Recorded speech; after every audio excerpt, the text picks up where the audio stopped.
आपकी ताकत। नमस्कार, बुलेटिन में आपका स्वागत है। आपके साथ मैं हूं जीनत सिद्दीकी और सबसे पहले इस बुलेटिन में बात करेंगे ओडिशा में त्राहिमाम की।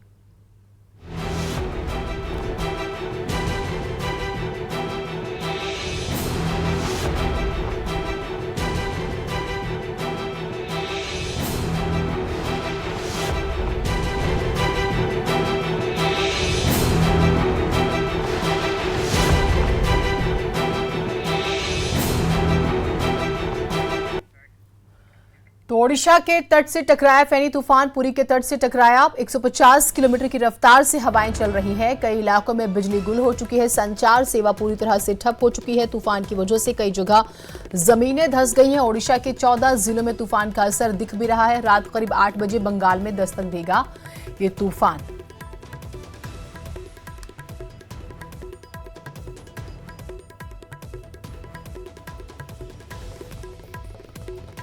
तो चक्रवाती तूफान ओडिशा के अगर हम बात करें तो पुरी के तट से टकरा चुका है। निचली बस्तियों में पानी भर गया है। यहाँ 175 किलोमीटर की रफ्तार, हालांकि 150 से 175 के बीच में इसकी रफ्तार है और अनुमान ये भी है कि इसका असर 11 बजे तक रह सकता है। मौसम विभाग की अगर हम माने तो बंगाल से होता हुआ बांग्लादेश की तरफ बढ़ेगा। ऐसे में पश्चिम बंगाल के तटवर्ती इलाकों में भी चेतावनी जारी कर दी गई है।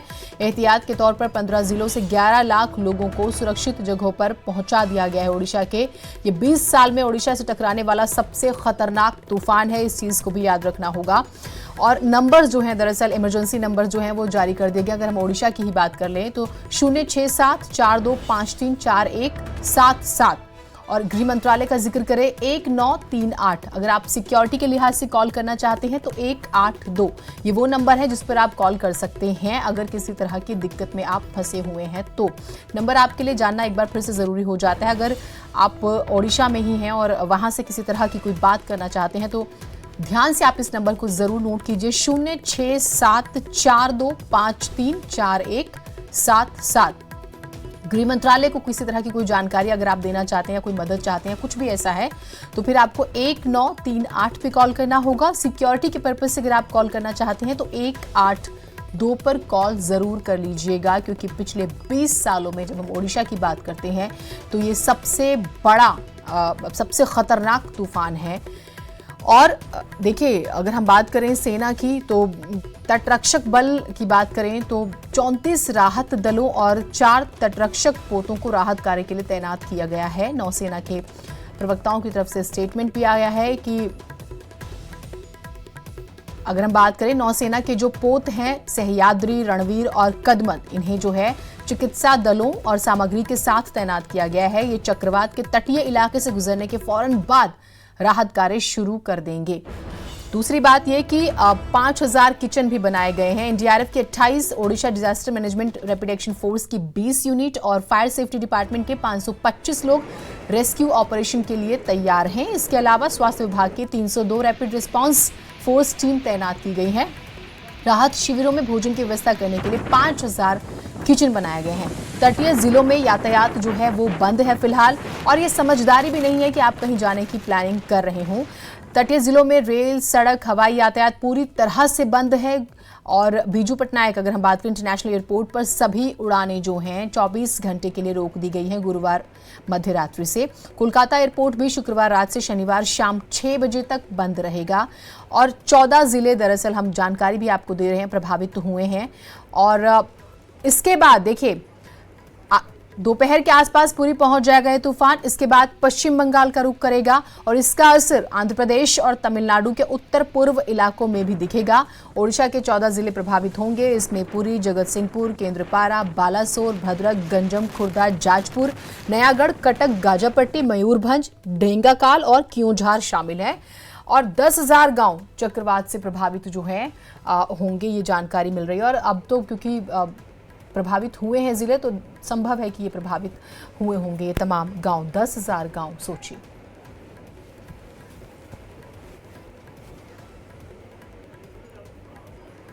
ध्रुव सेन वर्मा जी हमारे साथ जुड़े हुए हैं। ध्रुव सेन जी, न्यूज़ 18 पर आपका बहुत स्वागत है। और जैसे कि हम अभी अपने दर्शकों को जानकारी भी दे रहे थे, 20 सालों में अगर हम बात करें सबसे खतरनाक तूफान, और क्या कुछ आप देख रहे हैं आने वाले 1-2 दिनों में, 3 दिनों में?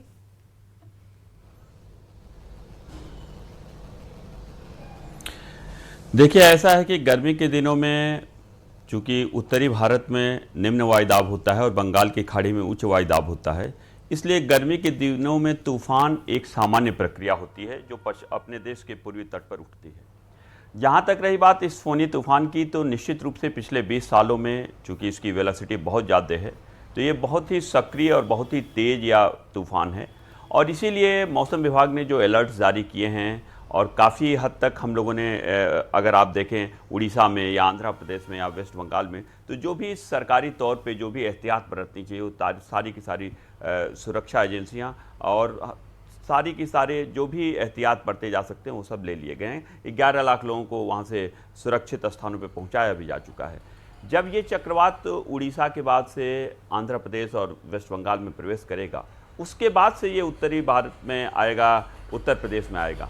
तो हमें लगता है कि उत्तर प्रदेश में जब आएगा और उत्तरी भारत में जब इसका प्रवेश होगा, तो यहाँ पर इसके द्वारा होने वाले नुकसान को आप करीब करीब नगण्य ही मान के चलिए कि उससे कोई उत्तरी भारत में नुकसान होने वाला नहीं है। लेकिन तब भी सुरक्षा की दृष्टि से हमें सचेत और सजग रहने की आवश्यकता है। और अभी जैसे वहाँ पे तेज़ बारिश हो रही है, तो यहाँ पे जो इस समय लू के थपेड़े चल रहे हैं और इतनी गर्मी चल रही है, तो इस चक्रवाती, चूँकि मानसून से तो बरसात अभी होने वाली नहीं है, वो तो जून में होगी, तो मई में ये जो चक्रवात आ रहा है उत्तरी भारत में, इसके कारण बरसात होगी और उस बरसात से काफ़ी हद तक इस गर्मी से हमको कुछ दिनों के लिए निजात मिल सकती है। लेकिन ध्रुव सेन जी, अगर हम इसकी स्पीड का 150 टू 175 पर किलोमीटर देख रहे हैं, उस हिसाब से पेड़ों को नुकसान होगा और तमाम चीज़ें। और हमें तो वो भी 1999 का भी सुपर साइक्लोन याद है उड़ीसा का, जिसमें 10,000 लोग मारे गए थे।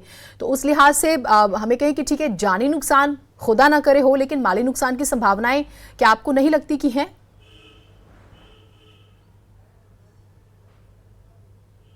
देखिए, ऐसा है ना कि पहले जो भविष्यवाणी थी वो इतनी सटीक नहीं हो पाती थी, लेकिन अगर अब आप देखें तो भविष्यवाणी बहुत ही सटीक हो जाती है। और इसीलिए आप देखिए वहाँ पे करीब करीब 11 लोगों को सुरक्षित स्थानों पे पहुँचाया जा चुका है। जी, 11 लाख और 11 लाख लोगों को सिर्फ सुरक्षित स्थानों पे नहीं पहुँचाया जा चुका है, बल्कि अभी भी जी 11 लाख अभी भी वहाँ पे जो भी एनडीआरएफ की टीम है, वो सारी की सारी टीमें या स्टेट या केंद्र सरकार की टीमें बड़ी ही सक्रिय हैं। तो अभी भी इस दौरान भी वो राहत कार्य पहुंचाने के लिए सदैव तत्पर है, लोगों को सुरक्षित स्थानों पर पहुंचाने के लिए सदैव तत्पर हैं। तो ये जो एक आपदा है, ये एक प्राकृतिक आपदा है, तूफान जो है, तो ये तो आ ही चुका है। हम लोग अच्छी तरीके से इससे कैसे नुकसान को कम करें, यही एक सकारात्मक सोच होती है और यही एक सकारात्मक केंद्र और प्रदेश सरकार का कदम भी होता है। हमें लगता है कि उसके लिए जो भी एहतियात बरते जा सकते हैं वो सारे के सारे केंद्र और प्रदेश सरकार के द्वारा लिए जा रहे हैं।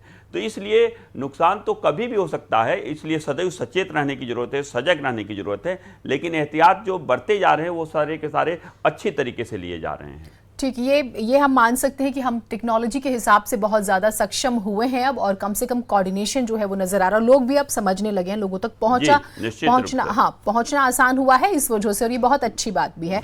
एक और चीज़ की कौन कौन से ऐसे आपको लगता है कि आसपास के क्षेत्र हैं जो प्रभावित होंगे, राज्यों का जिक्र करें? हालांकि ठीक है, ये कहा जा रहा है कि पश्चिम बंगाल होता हुआ बांग्लादेश जो है ये चला जाएगा।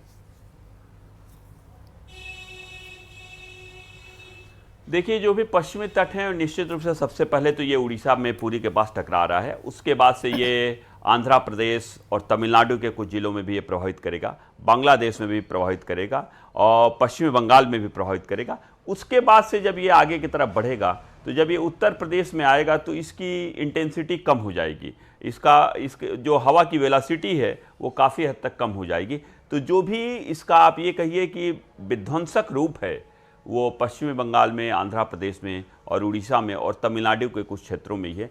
बाकी उत्तर प्रदेश और बिहार की तरफ इसका बहुत विध्वंसक रूप देखने को नहीं मिलना चाहिए।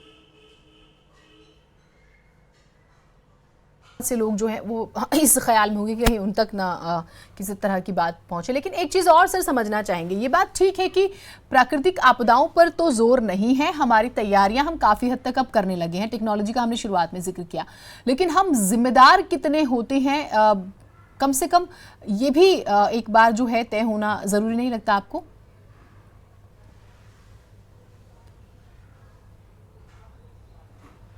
देखिए, ऐसा है कि प्राकृतिक आपदाएं तो प्राकृतिक हैं, उस पर हम लोगों का कोई नियंत्रण नहीं होता है।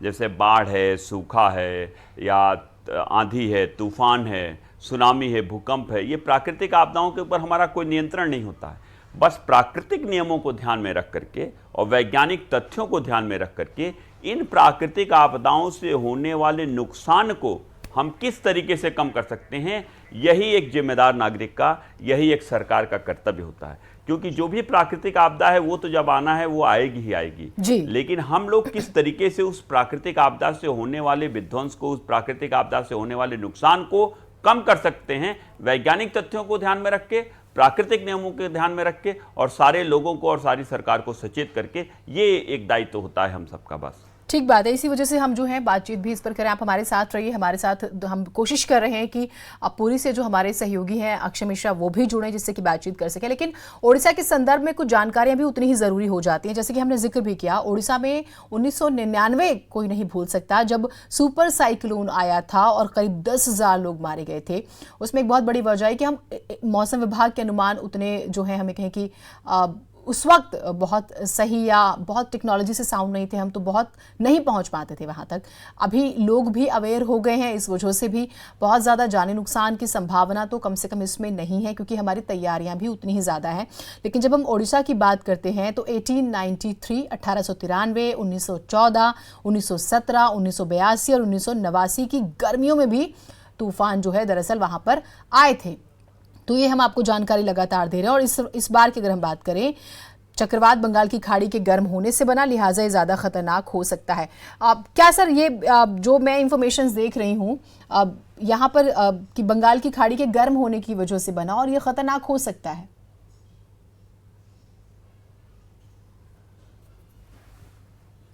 ध्रुव सेन जी।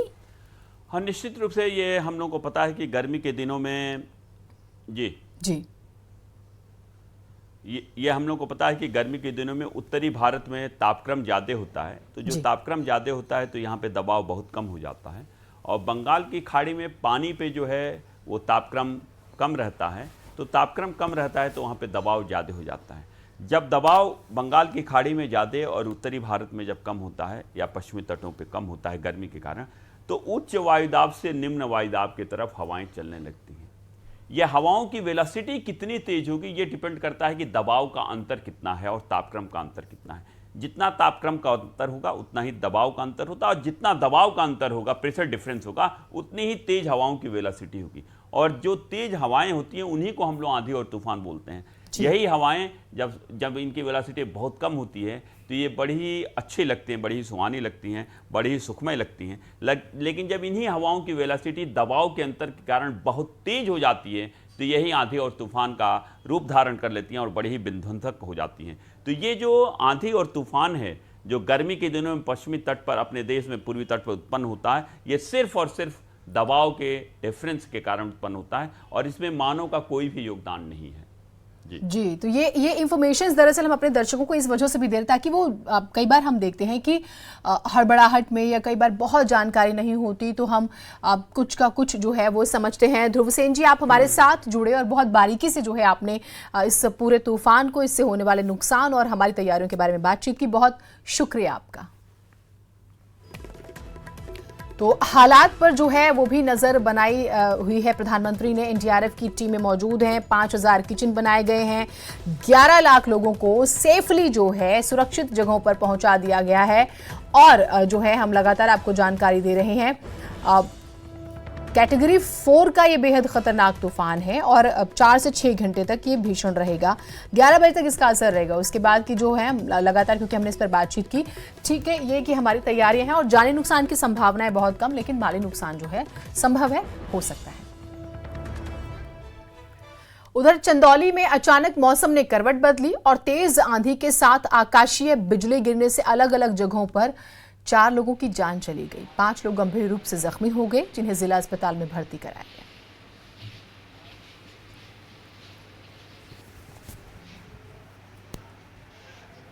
चक्रवात के कारण जो यहाँ पर तेज आंधी और तूफान या जो मौसम खराब हुआ, उसके कारण कुल 4 लोगों की जनहानि की सूचना प्राप्त हुई है, जिनमें से 2 साहबगंज थाने के हैं, एक चंदौली थाने का है और एक सैयद राजा थाने का। इन चारों में से 3 की जो जनहानि की सूचना है वो आकाशीय बिजली गिरने के कारण है और एक की पेड़ गिरने के कारण, पेड़ के नीचे उनके आ जाने के कारण। इसके अतिरिक्त 4 लोग और घायल हैं, जिनमें से 2 को BHU रेफ़र किया गया है और 2 यहाँ पर ज़िला अस्पताल में चंदौली में इस समय पर एडमिट हैं, वो खतरे से बाहर हैं। उधर शाहजहांपुर में भी चक्रवात फेनी तूफान का असर दिखने लगा है, जिसकी वजह से सुबह से काले घने बादल छाए हुए हैं। काले घने बादलों के साथ तेज हवाएं भी चलने से मौसम सुहावना हुआ है और लोगों को फिलहाल भीषण गर्मी से राहत मिली है। दूसरी तरफ आंधी और बारिश की संभावना की वजह से किसानों में चिंता है।